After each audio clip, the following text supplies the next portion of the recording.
안녕하세요. 창문 너머 세상 이야기 정영근 목사입니다. 오직 믿음, 오직 성경, 오직 은혜. 이것은 종교개혁이 가지고 있던 캐치프레이즈였죠. 저는 개혁신앙을 가지고 있다는 것이 무척 자랑스럽습니다.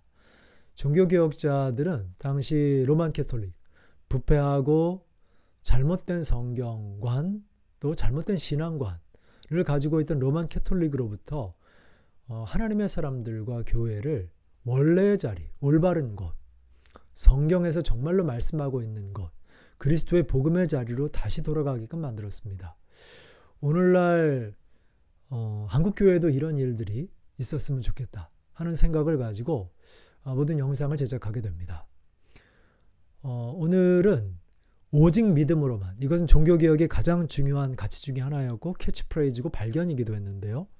오직 믿음으로 구원을 받는 것이다. 인간의 선행과 노력으로는 구원을 받을 수 없다. 는 이 교리와 이 가르침과 이 성경 해석에 대해서 좀 이야기를 나눠볼까 합니다. 오직 믿음으로만 구원을 받는다. 이 이야기를 나누기 전에 먼저 우리는 전제를 두어야 합니다. 그 전제는 뭐냐 하면 믿음과 행함은 분리할 수 없다는 성경의 가르침이죠. 행위라는 게 뭡니까? 야고보 사도가 가르치고 있는 행함은 믿음의 열매로서의 행함입니다. 믿으면 억지로 노력하지 않더라도 자연스럽게 열매를 맺히고 어떤 믿음의 행함, 선행이 흘러나오게 되는 거다. 그런 얘기죠. 다시 말하면 진짜 믿으면 진짜 바뀐다는 겁니다. 왜 그런지 한번 생각해 보십시다.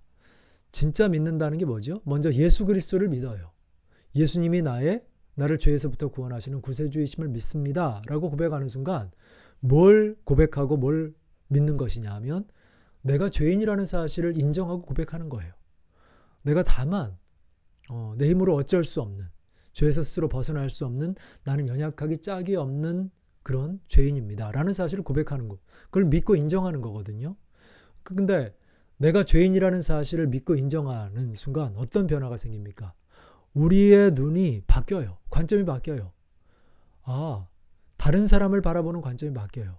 타인에 대해서도 저 사람도 나와 똑같은 죄인이구나, 연약한 사람이구나, 그러니까 스스로의 힘으로 죄에서 벗어날 수도, 스스로 죄인임을 깨닫지도 못하는 사람이구나. 그러면 굉장히 너그러운 마음으로 타인을 용납하며 바라보게 됩니다.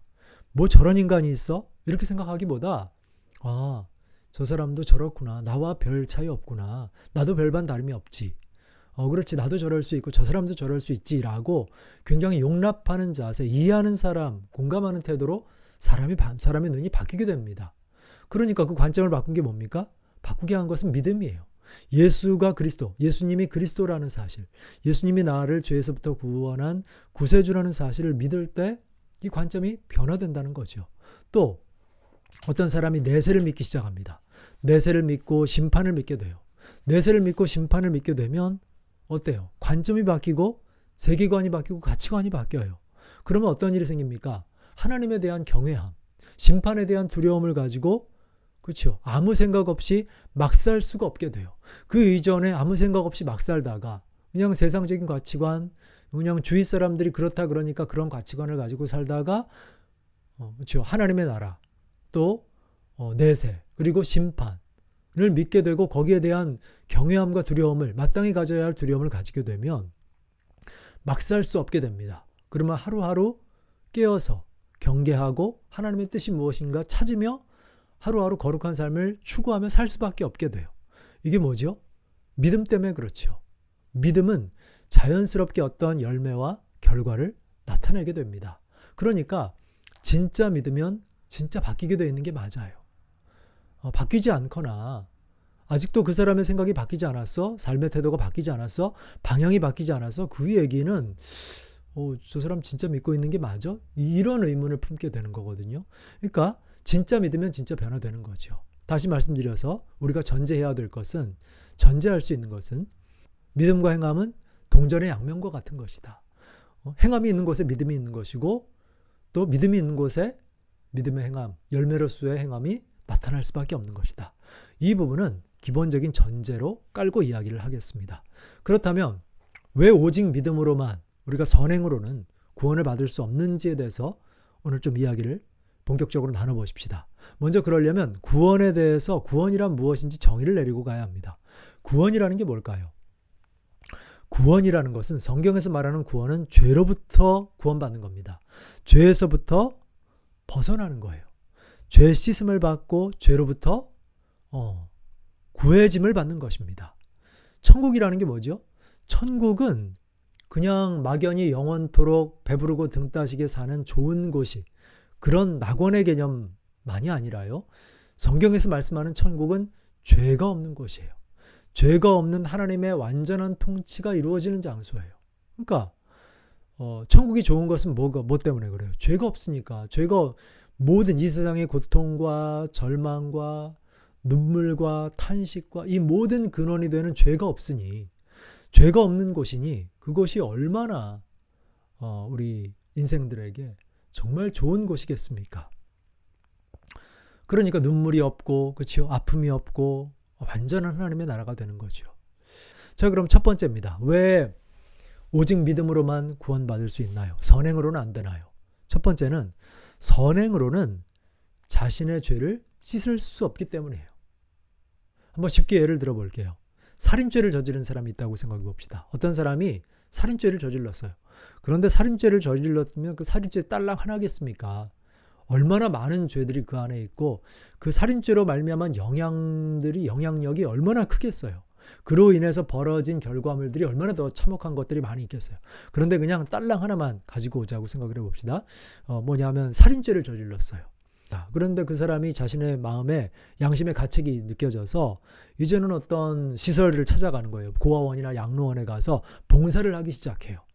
거기 가서 여러 가지 마당도 쓸고 청소도 하고 또 여러 가지 주방에 들어가서 봉사도 하면서 아이들도 돌보면서 그런 봉사를 해요. 그렇게 하면은 감형의 사유가 될 수도 있고 아니면 또 정상참작이 되는 부분이 있겠죠. 하지만 그가 그런다고 해서 그가 범했던 살인죄가 없어질 수 있습니까? 없던 것으로 하자. 그 살인죄 없는 걸로 하지. 그의 죄를 씻어낼 수 있을까요? 먼저 첫 번째 법 앞에서, 그렇죠? 이 세상의 법 앞에서 법 가운데서 그의 살인죄가 없어질까요? 하나님의 법정에서도 살인죄가 없어질까요? 아니요. 우리는 그게 불가능한 일이라는, 그건 말도 안 된다는 일이라는 사실을 상식적으로 알게 됩니다. 그가 행한 일은 사라지지 않습니다.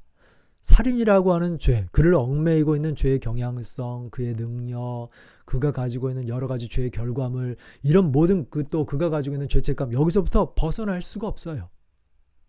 다시 말씀드리면 그의 선한 행위, 그의 봉사라는 선한 행위가 자신이 행했던 살인죄라고 하는 이미 범한 죄를 도저히 없애거나 씻어낼 수가 없는 겁니다.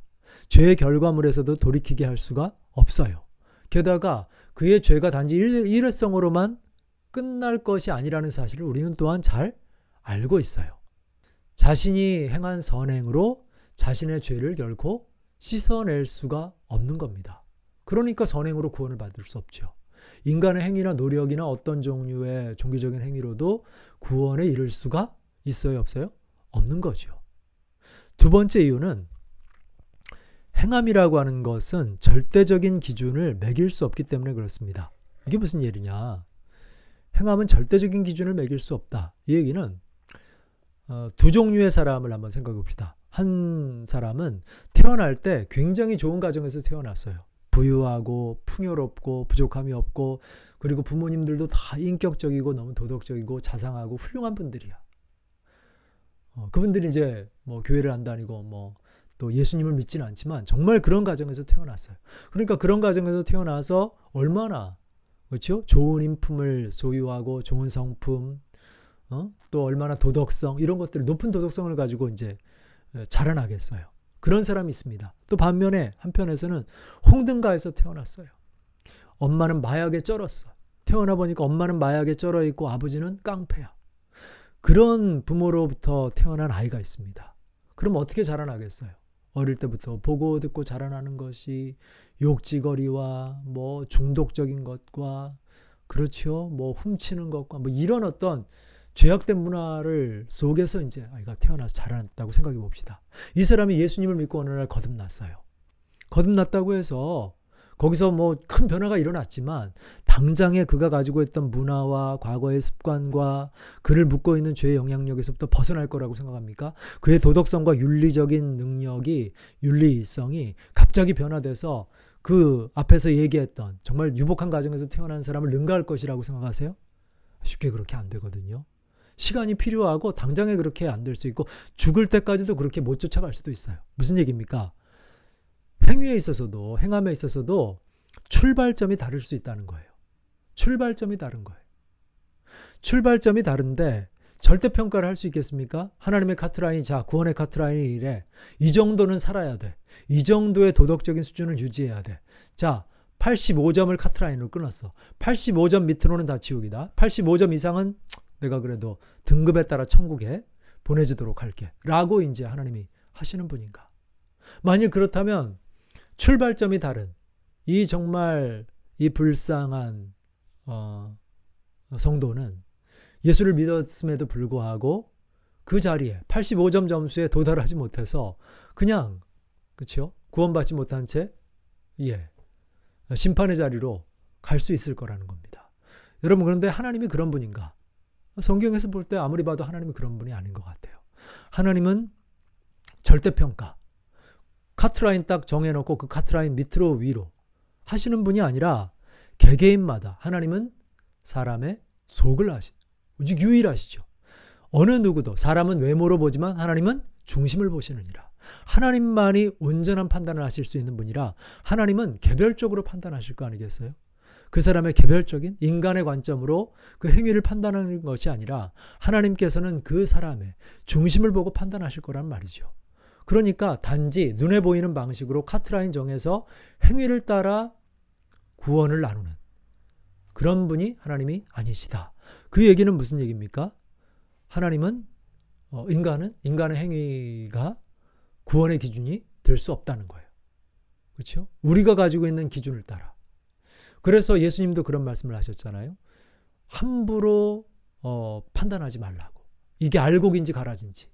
우리가 가라지를 뽑아버릴까요? 가라지를 심어놨어요. 원수가 밤에 알곡 사이에다. 그랬더니 제자들이 우리가 가서 가라지를 뽑을까요? 아니다. 그냥 내버려 두어라. 너희가 가라지라고 생각하는 것이 알곡일 수 있다. 가라지라고 생각해서 그냥 마음대로 가라지를 뽑다가는 알곡을 상하게 할 수 있어. 그러니까 마지막 심판 때까지 그냥 놔둬. 왜? 함부로 너희가 사람을 너희의 인간적인 잣대로 판단할 수가 없어. 그 구원을 판단할 수가 없어. 그러니 함부로 겉에서 보여지는 것 가지고 사람을 판단하면 안 된단다. 이렇게 말씀하시는 거거든요. 그러니까 행함으로 구원을 받지 못하는 이유는 일단은 우리가 절대적인 기준을 매길 수가 없어요. 이제 마지막으로 저의 이야기를 좀 들려드릴까 합니다. 저는 오랜 시간 동안 한국교회의 행함이 굉장히 부족하다고 생각을 했어요. 그래서 이런 생각을 했어요. 성화에 있어서 성화라는 것은 우리의 행위의 변화, 행함의 변화를 내포하고 있는 것이고 그 얘기는 행함이라고 하는 것으로 나의 구원을 증명해야 된다.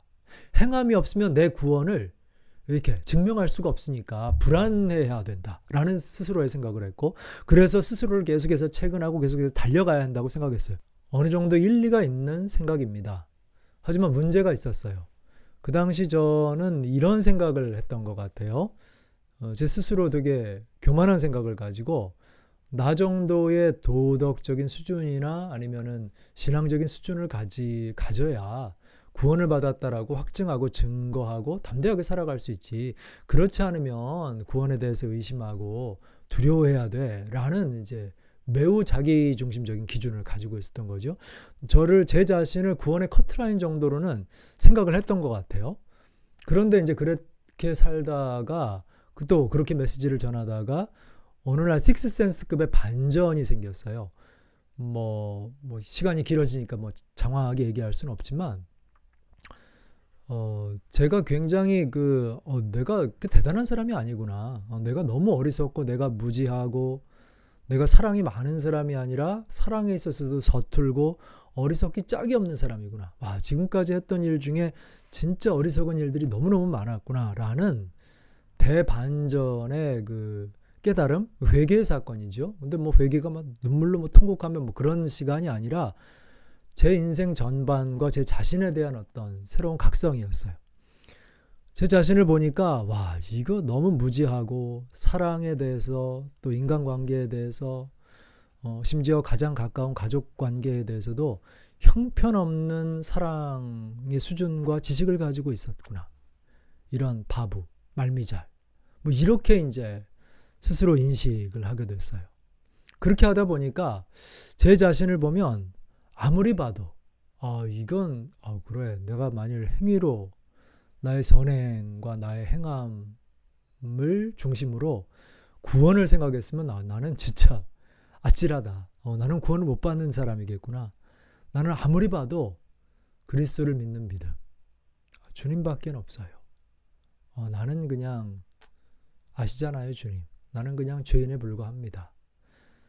나는 주님의 십자가와 주님의 보혈, 주님의 십자가의 공로 없이는, 주님의 사랑과 은혜가 없이는 나는 이 죄를 씻을 방법도 없고 또 이 죄에서부터 벗어날 수 있는 가망도 없고, 난 정말 주님이 도와주셨고 또한 도와주셔야 되는 그런 존재입니다.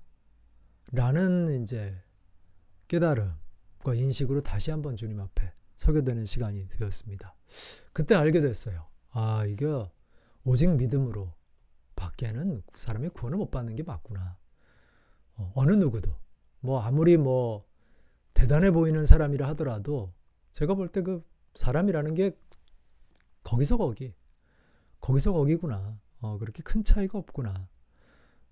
악인도 되게 우리가 볼 땐 큰 차이가 있어 보이지만 악인도 거기서 거기고 선인도 거기서 거기고. 그런데 정말 우리 인생이 하나님 앞에 조금이라도 나아질 수 있다는 거, 그리스도를 닮을 수 있다는 것도 은혜고, 그것도 하나님이 주신 은혜의 손길이 없으면 이게 안 되는 거구나 라는 생각을 깊이 하게 됐습니다. 그래서 저는 오직 믿음으로가 너무 귀하게 느껴지고 저는 맞다고 봐요. 정말 종교개혁자들이 우리에게 전수해준, 다시 한번 우리에게 전해준 이 신앙의 본질, 구원은 믿음으로 받는 겁니다. 물론 믿음은 분명히 열매로서의 행위가 동반되지만 근본적으로는, 본질적으로는, 기본적으로는 얘기할 때 구원은 믿음으로 말미암는 것입니다 라고 말할 수 있는 거구나 라는 생각이 들었습니다. 네, 어쨌든 제 이야기가 좀 길어졌는데 이 영상 여러분들에게 유익하셨다면 구독과 좋아요 저에게 큰 힘이 됩니다. 또 댓글로 응원 메시지 남겨주시면 그것도 저에게 힘이 되겠습니다. 왜? 제가 사람이니까 여러분들의 응원 메시지가 저한테 큰 도움이 돼요. 힘이 되는 게 사실입니다. 그리고 또 다른 영상에서 또 찾아뵐 수 있도록 하겠습니다.